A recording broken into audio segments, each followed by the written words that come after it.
What's up, everybody? Welcome back to another episode of the Warped Report. And actually, this week we did something a little bit different. So right now I'm actually live over on my Twitch doing this. So I'll have some people from the Twitch chat chiming in, talking about some of these topics. We'll get through as many as we can. I have a litany of them here, but we'll see how many we can get through, because I think that hearing from the fans of these bands and just metal fans in general, I think getting their input on this news will be very cool. So with that, let's just dive on in with the first topic here, as Jinjer has canceled all their North American tour dates, including the Slipknot tour. So, of course, Jinjer is a Ukrainian native band, and of course, we all know what's going on. I hate to say it, it's not really a surprise that this had to happen. I mean, it makes total sense, and as you can see here, in their statement, they say here, we'll just read it real quick. As you know, there is a war raging through the streets and cities of Ukraine right now. Many people have little or no food or water and are very afraid of what tomorrow may bring. Together with Napalm Records, we're releasing 2 new t-shirt designs to raise funds to be donated to various charities throughout Ukraine to help with medical and food supplies, water, and so on. If you cannot donate, then please share this or any news related to what's really happening here. Each sale may save somebody's life in Ukraine. Thank you. So, yeah, again, it's not a surprise that this had to happen. I just hope that they're safe and everything will be, I just hope the best for them. I mean, I just can't even imagine.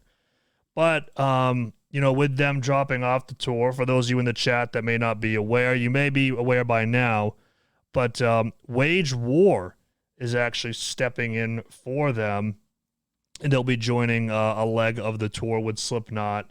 I think that at least some bands can do right now. Silent Planet also did it, I think. Yeah, in reference to the merch. Yeah, there's definitely some bands that are doing that, which I think is great, trying to help support them over there. But yeah, Wage War is stepping in for Jinjer, and they'll be joining, within this moment as well.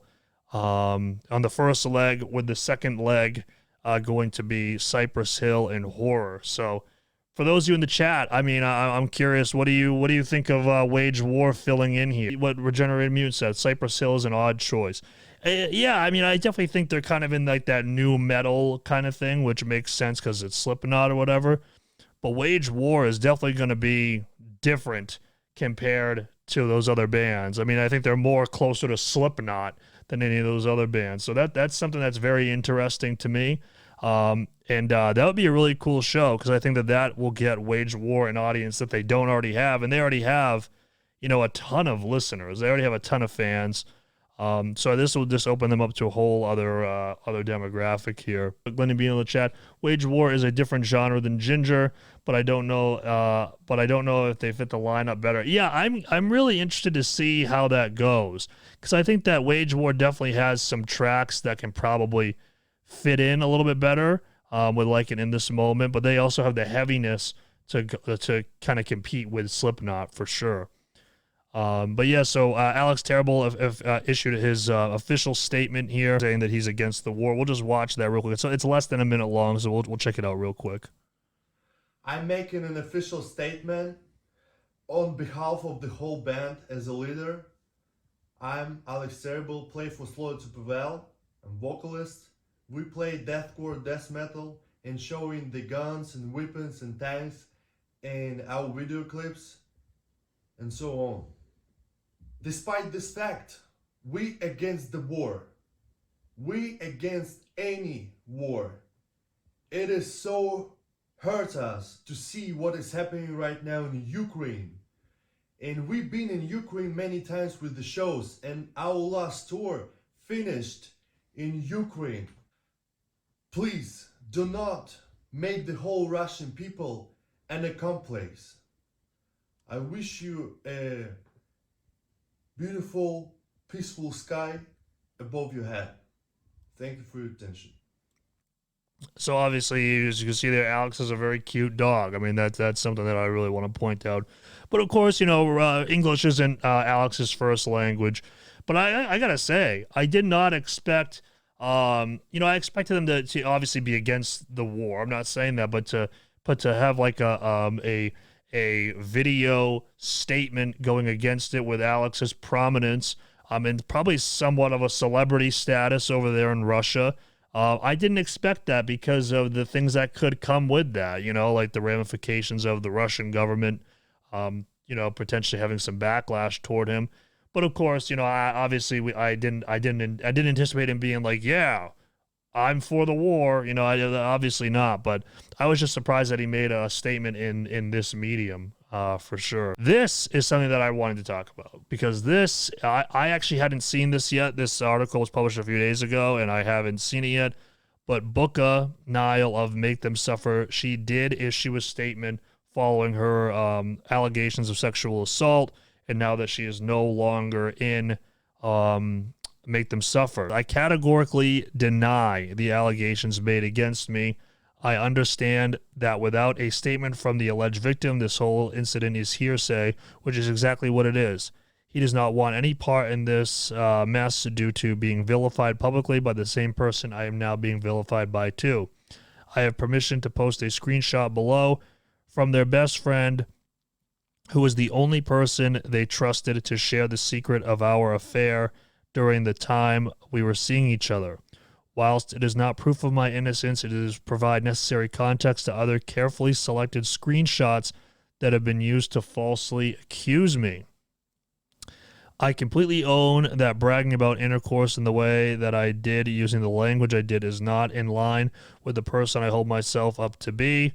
I am deeply ashamed of myself for talking like this in an attempt to come across powerful or cool. I have attached other screenshots from that conversation as some context too.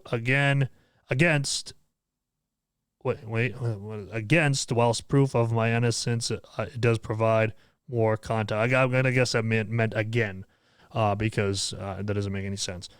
And then she continues on to say, the reason he was checking with me and said, should we be doing this, is because we were doing it behind his best friend's back, who was an ex-lover of mine and who I was feeling angry and hurt by.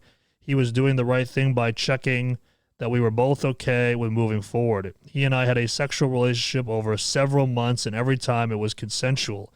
He has no desire to get caught up in this whole sordid mess at this stage and wishes to remain out of it and anonymous, so therefore he cannot corroborate my story. This is, however, the truth.